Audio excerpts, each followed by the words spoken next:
箴言和合本第2章1至22節。我兒，你若領受我的言語，存記我的命令，側耳聽智慧，專心求聰明，呼求明哲，揚聲求聰明。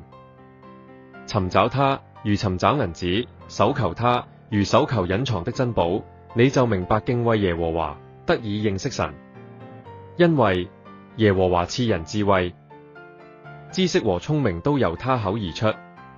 他給正直人存留真智慧，給行為純正的人作盾牌，為要保守公平人的路，護庇虔敬人的道。你也必明白仁義、公平、正直一切的善道。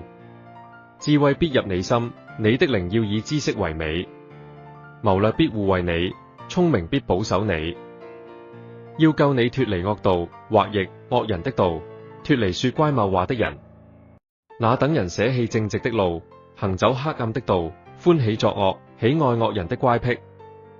在他們的道中彎曲，在他們的路上偏僻。智慧要救你脫離淫婦，就是那油嘴滑舌的外女。他離棄幼年的配偶，忘了神的盟約。